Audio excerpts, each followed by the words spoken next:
Welcome to the Fresh and Fired Up podcast. I'm your host, Dr. Emily Marshall, here to help you function at your best in health, fitness, and life. Joined by my amazing co-host, Hailee Pindle. We are excited to be with you today. Let's get fired up. Let's get fired up. Okay, and my phone is already dinging notifications. I thought I shut off the notifications. That was mine. I am so sorry. Was it? Yeah, I just checked. I did shut off my notifications. It's all you, honey. It was my computer, actually. It dings, and I try and word around it. I'm like, I just speak over it, hoping that no one noticed. I will point out everything, so everyone noticed. Yeah, I know. I'm sorry, guys. It's because you're so popular. It's true. Like the only people who text me are my family members because I'm so popular. That was literally my dad. That's great. It's good to be loved by your family members. Telling me to order coffee. So he's just like barking requests right out of the gates. That's great. Yep, exactly. Well, we know someone who's your biggest fan, Hailee, who is now engaged and hasn't told us about the engagement. If you were on YouTube, on your YouTube channel, you told. Yeah, I did a vlog of it. Yes. I did a vlog of it. So if you guys want to see who I am engaged to, then he's on there very vaguely. He hates it. He hates being on camera, and I love it because he's always turning away, which is hilarious. And I'm like, can you film this for me? Can you film this for me? And he's like, yeah, I'll film whatever. Just don't have me in it. I'm like, cool, deal. The man behind the camera. John gets that role too. Good. I call him the guy in the chair. Good. The guy in the chair. Did you get that reference? No. Where is it from? It's like Spider-Man, Spider-Man or the superheroes. There's always the guy who's actually doing all the stuff in the background, making sure their missions don't fail. You don't know what I'm talking about? No. Okay. No. Well, anyone who knows that every superhero doesn't do it on their own, you know that general concept. Like Batman and Robin. That's what I mean. Okay, well, but Alfred. Robin's yes, exactly. Because Robin's still actually out there, right? It's Alfred's in the making all the gadgets and putting all the things together, and they're just really we wouldn't survive without them, basically. Exactly. I loved Alfred. Actually, he was my favorite character. Oh, so now you know what I'm talking about. Speaking of Batman, Robert Pattinson. Oh my word. That's where we went for our so I'm reeling it back into my engagement. Good. Do tell a bit on this engagement story. Okay. Please. So I think this was 3 weeks ago we went on our little engagement trip, but I had absolutely no idea where we were going. I kind of knew that I was getting engaged because I am a little bit of a nosy person. I'm like, I need to know something about this. You can't just, you can't weasel your way around me. I need to know something. So I knew that we were going away. I didn't know where we were going until the day before because I needed to pack stuff. I was hounding him. I was like, I need to know something because am I packing a swimsuit? Am I not? What's going on? So he told me the day before, and that way I could be excited and just go Google everything about it the day before we went. And then we left. We went to Forks, Washington, because I have a very unhealthy obsession with Twilight still. It's more of an identity thing. When I was 10 years old, I was so fangirl over Twilight. I know it's a horrible movie. You don't have to tell me that. I know. It's okay. I never went through that phase, but I'll give it to you. You were too old for that phase. But I know people who are obsessed with that or other things. Yeah. So Team Edward all the way. And I even went to the set of New Moon because my mom's friend's husband worked on it. So I have a whole box of trinkets. I stole Bella's chocolate bar. I was in my prime. That was my prime. Anyway, so I have this very unhealthy obsession with Twilight. So he knows that. So we went to Forks, Washington. It actually the movie wasn't filmed all there. It was a lot in Oregon. But the town of Forks is so homely. It's the homeliest thing ever. There's one store that's like the fishing store, it's the grocery store, it's the Canadian Tire, it's everything all in one. And it's like this one strip where it's like, it's either like a thrift store, a Twilight store, or that one Canadian Tire store, or a weed store. So we went there on Friday. It was a really long, very long drive, but it was good nonetheless. And we stayed in the Cullen House, it's called. It's the Cullen House in the book. So if you read the books, it's like the description, because Stephanie Meyer, the author of Twilight and all that series, she actually went to Forks and was like kind of touring around. So she got a lot of her inspiration from the town itself.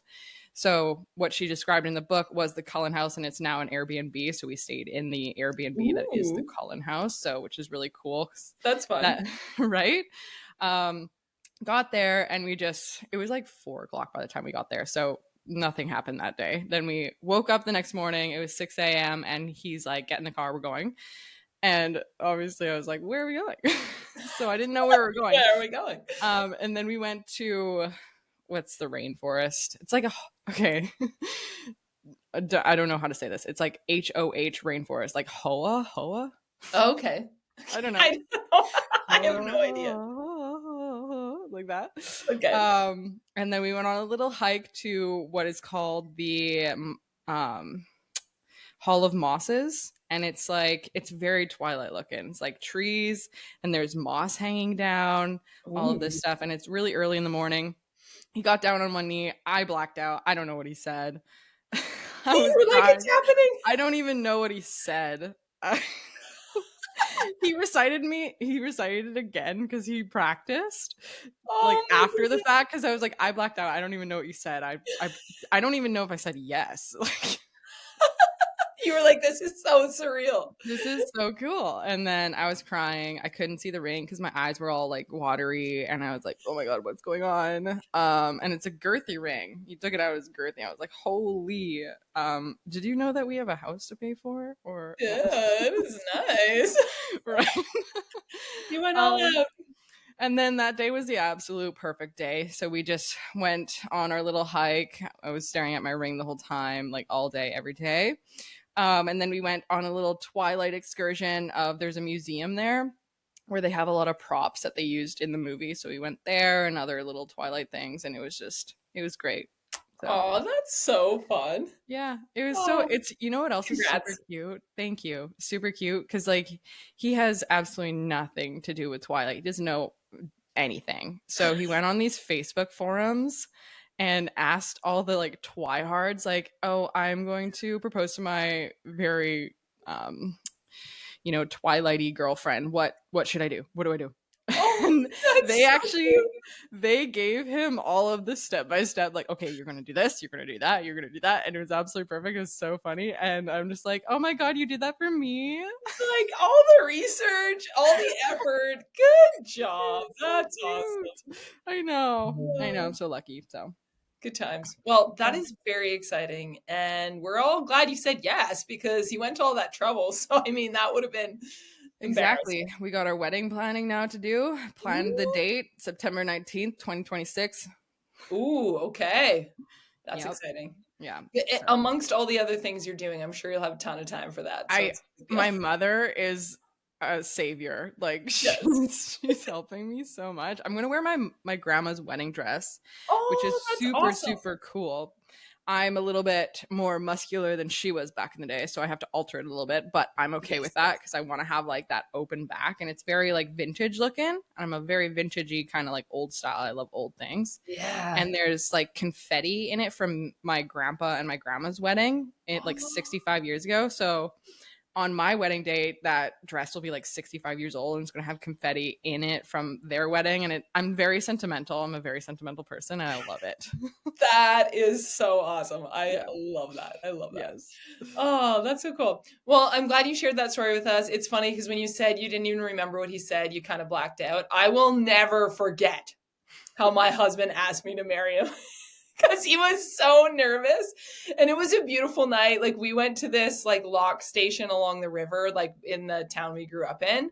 and it was like an absolutely gorgeous night. And I was totally like non-cooperative, like at every step. The fact that he endured is like, I'm glad he endured, because he was like, "Wow, I'm going to take you here." And I was like, "What? No, I'm coaching that night." He's like, "No, I'm going to take you here." Like, I literally gave him push because I had no idea what was going on. I was like, "No, I have plans. No, I got to do this." Or like, he's like, "Oh my goodness, can you please just trust me?" And Oh then my gosh. he took me, like, he got takeout, and we sat on this picnic table by the river, kind of like around sunset time. It was gorgeous, and there's a big willow tree and stuff. But he seemed like nervous and off, and I was like, "What is going on?" And so then he's like, we ate, and then he's like, we should go for a walk." And I was like, "Can we just sit for a minute? We need to digest." Like, I literally like had something to like refute him at every step. And he was like, because he's like, the ring is burning in his pocket. He's like, "I just want to get this over with, right? Like, I'm so nervous." And so I looked to one side, like away from him. I was looking out at the river. And when I looked back, because we were sitting on the same side of the picnic table, he had dropped his knee down between the picnic table bench and like the table part. Like, so it was super awkward. And he's just holding this ring in his hand. And he's like, "Are you going to wear this or what?" And I was like, "What?" Are you going to wear this or what? Yeah. I love that. Oh, we laughed about it so much. He's like, "That's not what," he's like, "That's not how he was going to say it." And I was So I like, have "Well," this thing, and yeah, I was like, "Well, can we try this again? Like, maybe get out of the picnic table." And then he like actually like got out of the picnic table, got down, and he was like, asked me, drop "Will you down marry like a me?" man. Yes. And I was like, "Yes, I will marry you." Oh my gosh, that is so you guys. I feel like I can just picture that happening. Oh yeah, So it was great. And then we went for a walk like along the river, and it was great. And then realized I was like, "Oh, Em, you need to actually cooperate." So yeah, I've been cooperating ever since. Ask him. I'm so there agreeable. might be something special at the end of your cooperation. You never know. You never know. You actually just need to listen and trust sometimes, and not just, refute everything. That's the lesson. That's so funny. Anyways, same thing as like, if you have a coach, it's a good idea to trust them sometimes. That's my segue after this long, like, we needed to fill you in on our lives. Yours more recent, mine like, It's we're still going valid. back 18 years or something like that. But whatever. Because I've been thinking about this a lot, because it's come up recently with different women that I've been talking to about, well, they didn't bring up the term fear avoidance behavior, but I'm identifying it as fear avoidance behavior. Being, lots of years in healthcare and chiropractic and coaching, you end up running into this problem where people get injured. Newsflash, apparently people get injured sometimes, or they have something happen to their body that creates a big change. So even like birth and postpartum, and there can be things that change about your body after birth, but also after any type of injury that can be really scary, especially if it's a significant injury. And what happens then, you get this thought in your head that's like, "I'm scared to lift, or I'm scared to work out, or whatever the physical activity is. I am scared to try it again because I don't want to make it worse, or I don't want to re-injure myself." And I was thinking about this because a lady who reached out to me and was asking me a question about, an injury to her body. I just was like, you know what? I was trying to give her advice and comfort in that it's like, I totally get it. We can do bracing, we can do taping, we can do different types of treatments. Then we can like make your program in such a way that will very much integrate in like the necessary steps to get you back to where you were or where you want to be in the future, without just diving back in and re-injuring the area. But you have to like trust your coach and the programming and actually follow it in order to be able to do that. But I think step one is helping people get over that fear around vulnerable areas of their body. What do Yeah. you have to say on this, Hailee? Something that popped up for me was like taking calculated risk. And Mm, I feel like a lot of people are just fearful of it because, your brain is wired to protect you. And since you've experienced this like big T, little t, whatever kind of traumatic thing that you went through, and that might be an injury, or even like for my own clients as well, like losing their cycles, people are really fearful of getting back into exercise because it's yeah. kind of like an injury where it's like, oh, I don't want to go through this ever again. So I'm going to avoid it. And avoidance isn't the solution.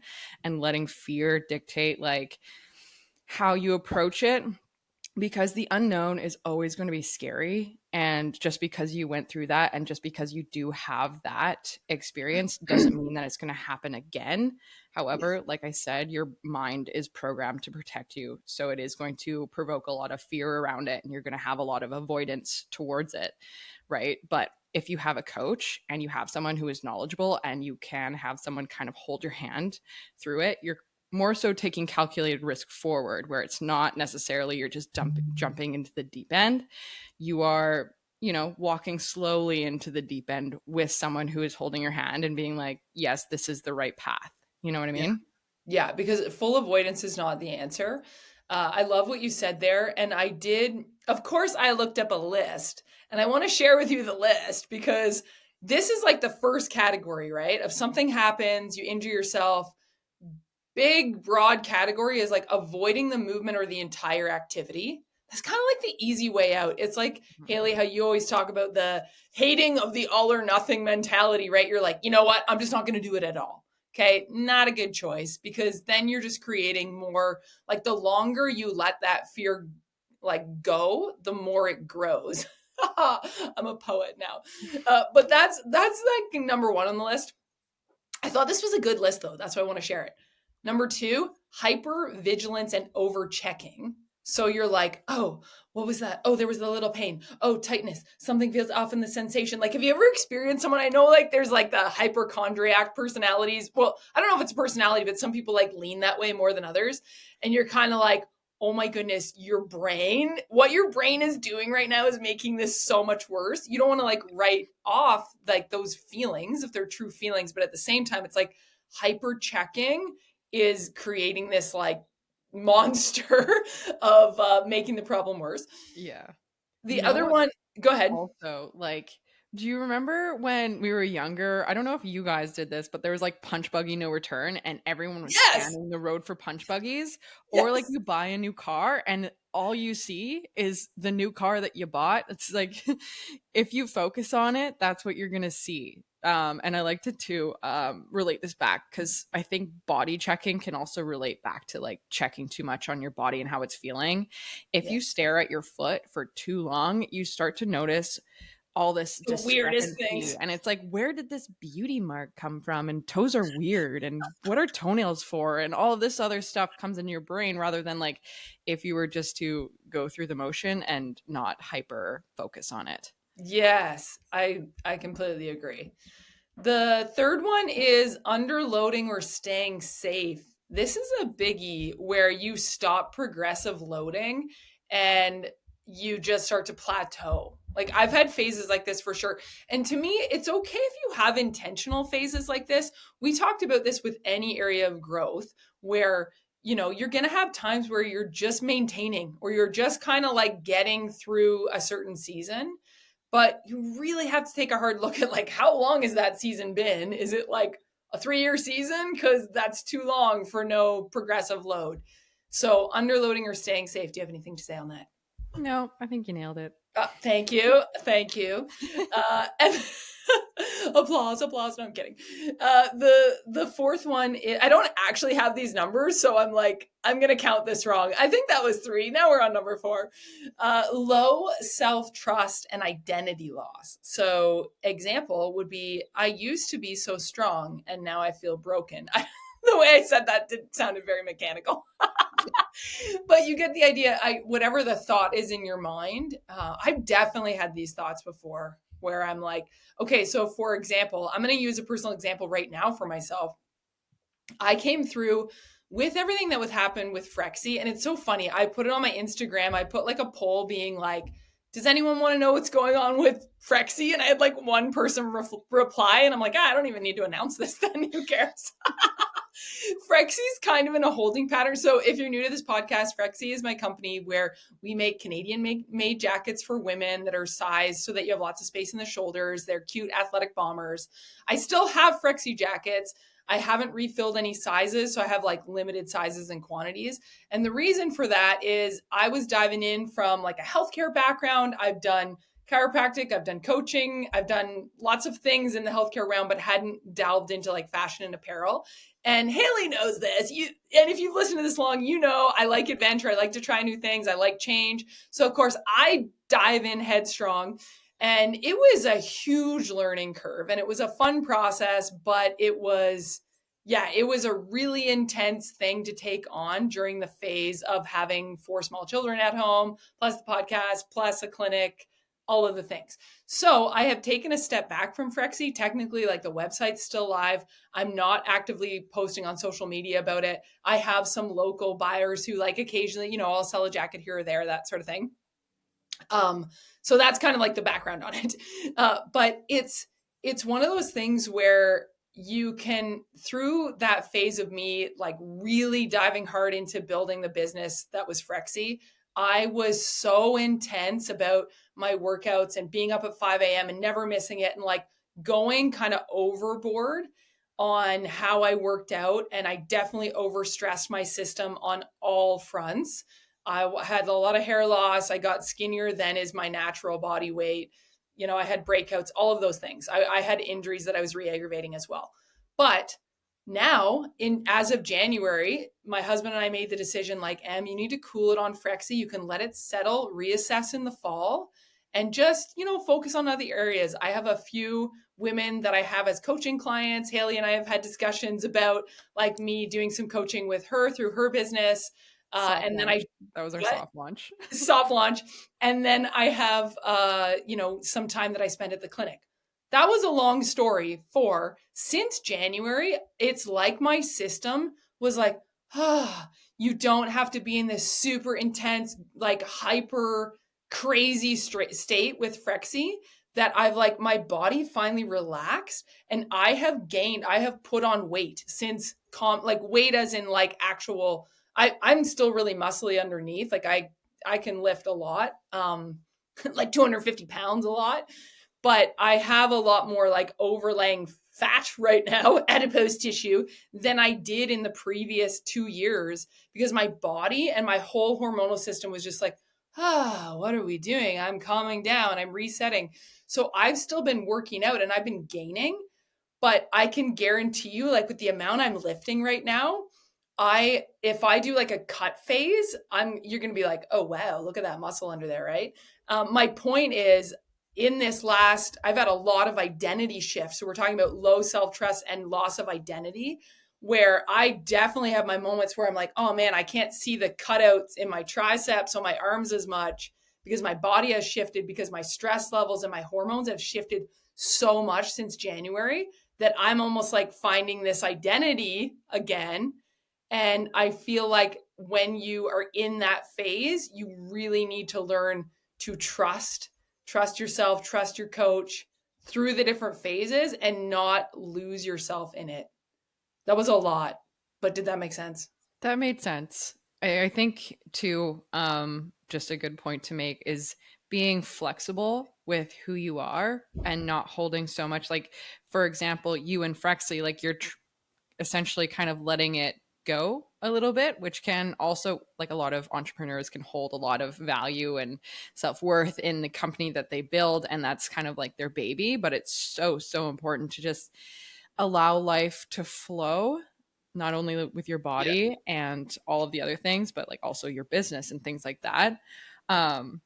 But another thing that popped up for me when you were speaking, I was listening to a podcast from Alex Hermosi yesterday. Yeah. And a lot of people can get into the mindset of like, if you fail, it means that you're broken and you're starting over, where you're not starting over. You've accomplished and achieved all of these different little inklings on how to progress forward. So even if you do, like, you let go of a company or you essentially feel like you're starting over in your fitness, you're not really, because you've learned so much stuff through your failures.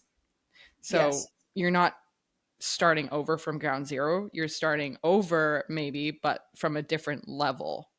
Yes. Well, and that's where it's like, and I think that was kind of a roundabout way of saying it could be a physical setback, which we've already been talking about, but it can also be when you're linking it with any sort of personal or professional failure in quotations, or like big change, you can get this decline in worth that pop up in your mind in different areas. And that can perpetuate an avoidance behavior, like a fear avoidance behavior, because you're like, oh, whether or not you injured yourself or you just tried something that was like a big risk. Like for us, it was like a big financial risk was the biggest one, right?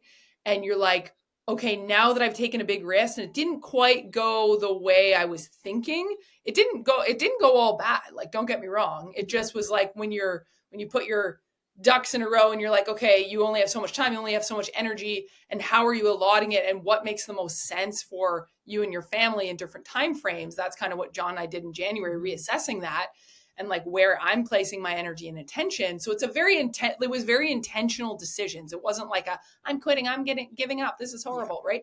So I'm saying this because it's like you have to persevere in the things that you know are keystone habits during the big phases. So I could have very easily just given up everything. Like when you're like, I had that temptation of like, oh my gosh, see, this company didn't work the way I think. I put so much time and so much energy. I could just stop working out altogether. I stop, following how I like to eat and move and interact, also socially interacting with people. Like it's so easy to just start to avoid everything whenever you feel like you're in this place of reestablishing self-trust and identity. Yeah.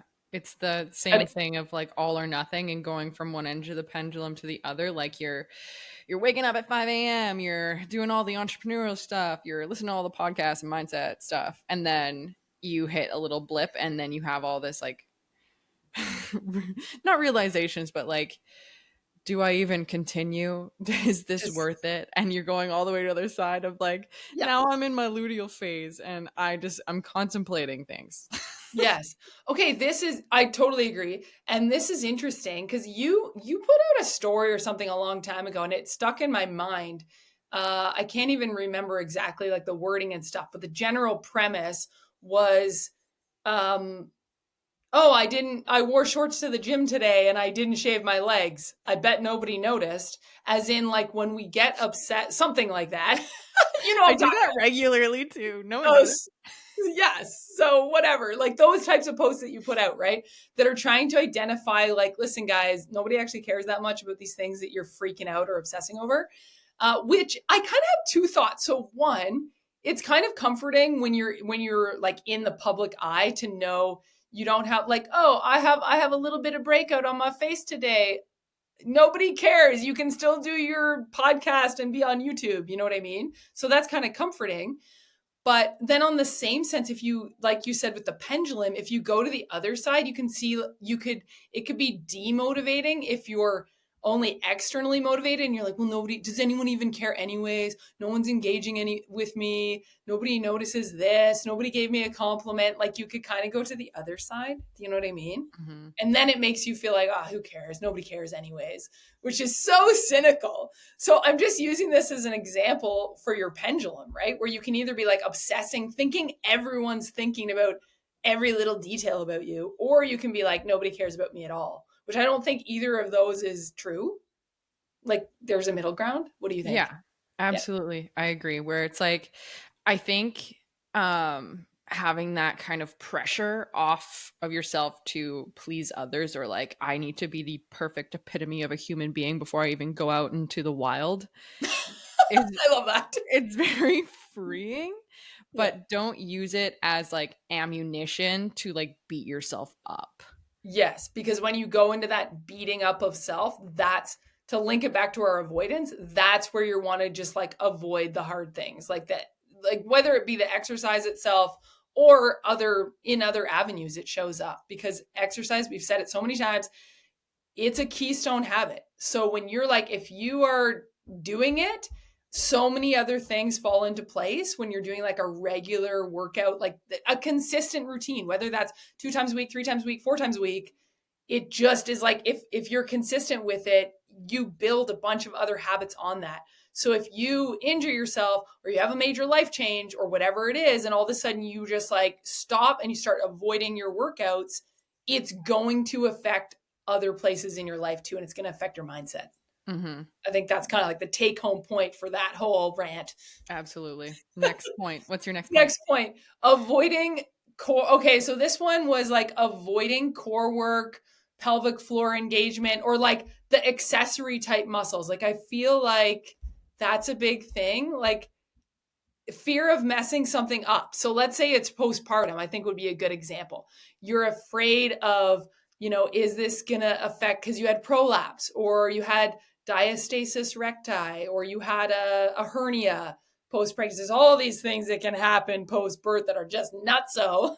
It's intense, right? Not to scare you, but the comforting part is all of these things can be restored and rehabbed, but it does take time and it takes intention, and you can't like avoid all the little muscular engagement, core engagement, pelvic floor engagement work that is very necessary to heal.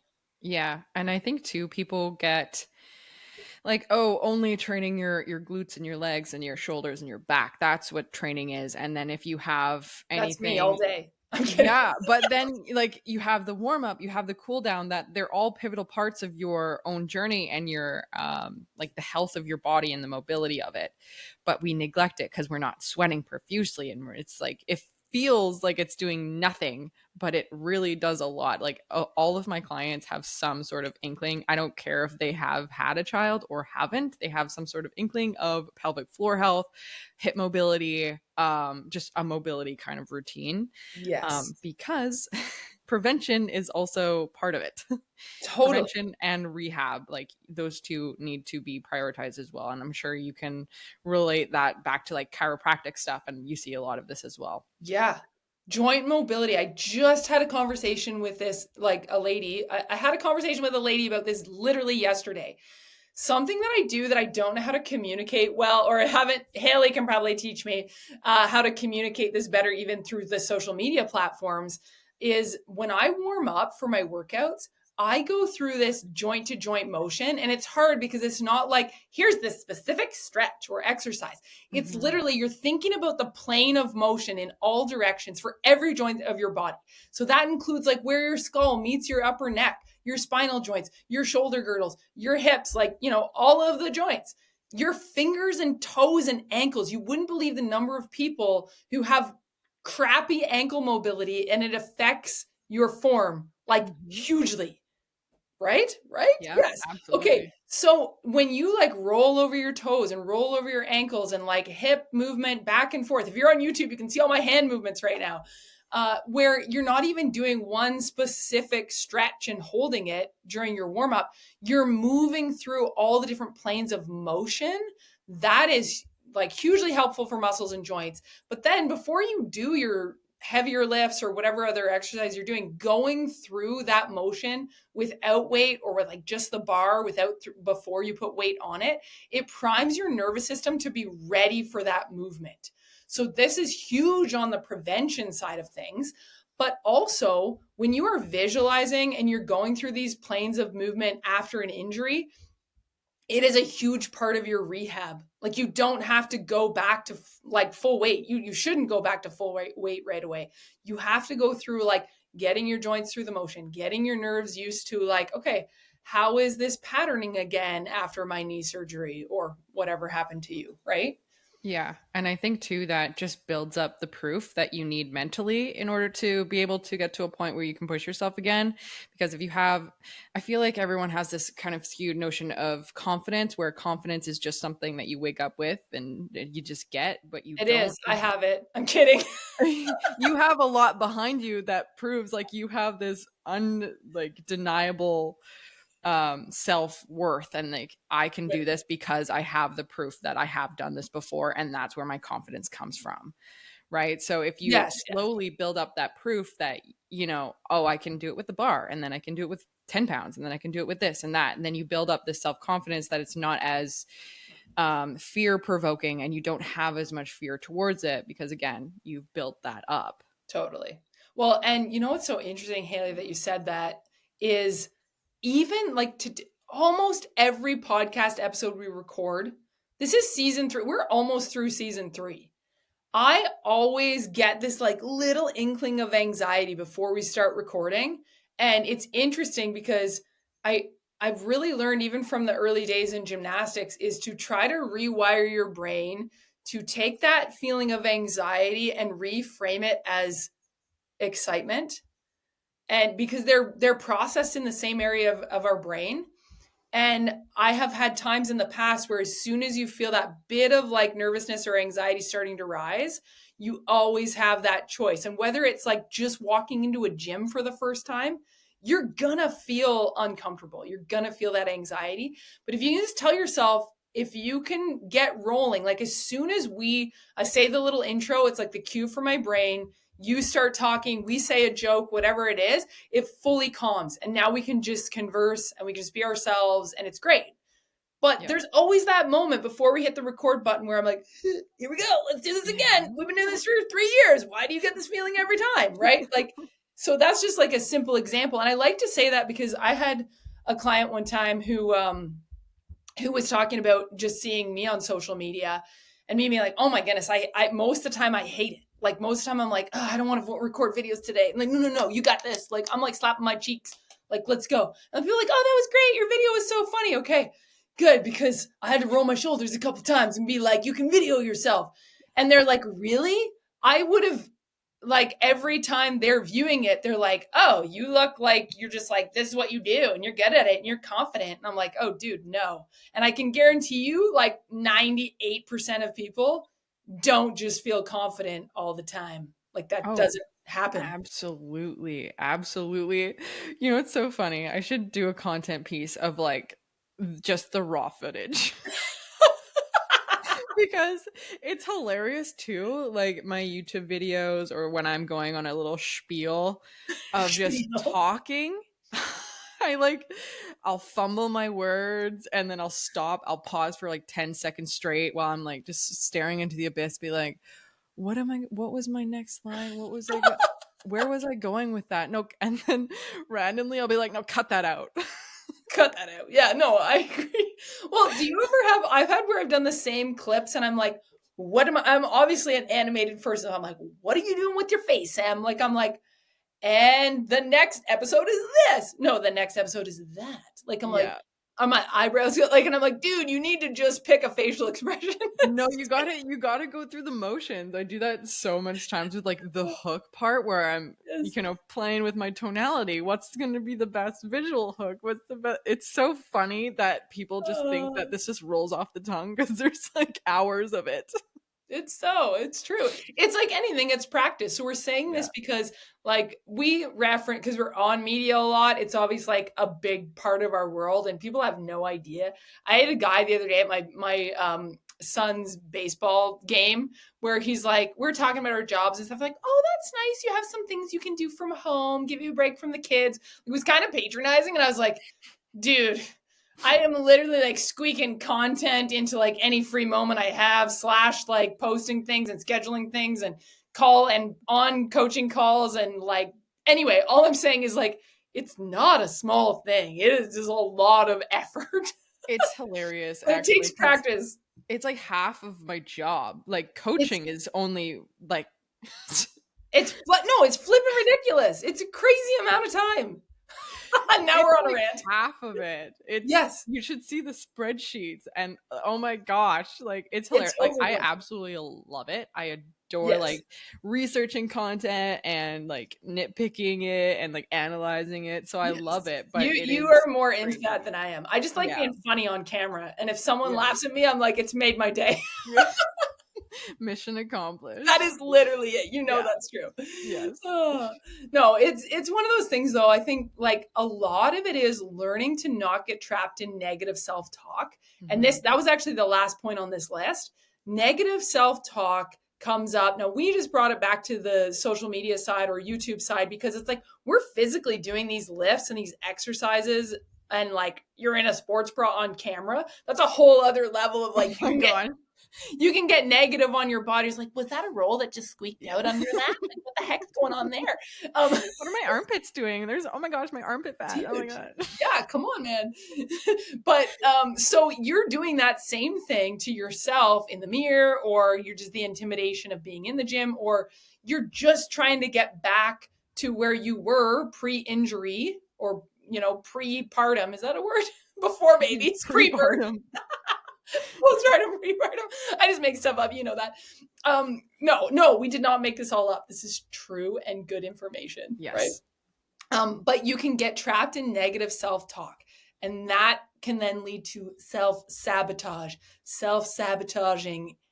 What do we do? What do we do to get out of the self-sabotage and the negative self-talk, Hailee? You tell me. It's super funny. I just did a training on this with my clients, I and I feel always like do this to I you. say that literally every episode. But self-sabotage, because self-talk, I'm just going to relate self-talk with the sabotage. When you are constantly like, again, saying that you're broken or I can't do stuff, you will find proof for it, and so it will manifest in your physical world, and you will do the sabotaging because you are talking to yourself like I can't do it. And for myself, that was very, very prevalent when I was struggling with like binge eating and that whole side of things, where I, again, identified as like a binge eater and I can't do this. And every time like I'd have these urges to do things, like go to the fridge and eat food, just out of emotion, I would feel so like helpless, I guess, Yeah, because that's the story that was going on inside of my head. And now I was finding proof for it and I was sabotaging everything, because you will find proof for how your internal dialogue is. So if you totally. say that you're broken, or if you say that you can't do something, like I can't stop binge eating for the life of me, then you will find proof, and you won't. Like you won't. So you have, it starts with that, and it starts with kind of not believing, and then that's where sort of the imposter syndrome comes in, where you don't necessarily believe it until you have the proof behind you, but you have to start with not necessarily believing it super strongly first. There's And an then you can, episode, yeah, there's an yeah, episode way back that John and I did together, like in season 1, called Raising the Bar, that speaks to this exact like yeah, ordering of action, result, belief, and yeah, reframing the belief, rewiring, but you do it through action. That's the hmm, tough part, right? exactly, exactly. You can say affirmations to the cows come home, but if you're not backing it up with the action, you don't have the integrity, right? If So the cows never start coming home, then what are you going to do, right? then Like, you'll have no milk and you'll starve. it's true. Oh no, this was good. So I'm just going to do like a wrap up of our points and some of the things that, and then we're going to peace out for the day. But I think this was a good discussion and a very necessary one, because educating with empowerment is huge. Like when you start to normalize that fears happen for everyone, uh, learn the difference between hurt and harm. These are things that we can help you with as coaches. Learning to, progressively load and build small wins, and not just trying to dive back into where you were pre-injury, is huge. Rebuilding your identity with vision. I talked about visualization. We touched on that a little bit, but what's going on in your mind and what you're visualizing and what you're saying to yourself, like Hailee just said, is a huge part of rebuilding your identity. And then validating and reframing, right? Like I brought that up with the nervousness versus excitement. So the reframe would be, it's totally normal to feel nervous about doing this again. And it's also true that your body is capable of healing and getting stronger, right? You've identified and acknowledged reality, but then you've reframed it. Making sure that you're incorporating nervous system regulation, stuff we've talked about in previous episodes, and then tracking your wins beyond the scale, right? Like there's so many ways that we can track our wins, having a resilience log, even, right? And seeing how you're building your own resistance post injury. And so that you see that you are resilient and adaptable, that you're not like frail and you're not broken and it's never going to be the same again, or this is going to be the rest of my life. Those are untrue thoughts and they need to be addressed. The last one I will say is coach yourself to have this rational language with yourself. You know how much I love communication. The way you communicate to yourself, if you are communicating to yourself harshly and negatively all the time, ask yourself if you communicate with anyone else like that, because you probably don't talk to each other or talk to other people some way, the way that you talk to yourself, and you're being overly hard on yourself. So I encourage you to be kind to yourself through the process. Yes. Awesome. Well, I hope you guys have an amazing day. How about you, Hailee? What? Say your line. Have the best day of your entire life. Share this episode with a friend. Click the subscribe button, especially on YouTube. And in the meantime, be free. Just kidding. Let's try that again. In the meantime, be free, feel fresh, and live on fire. Yes. Awesome.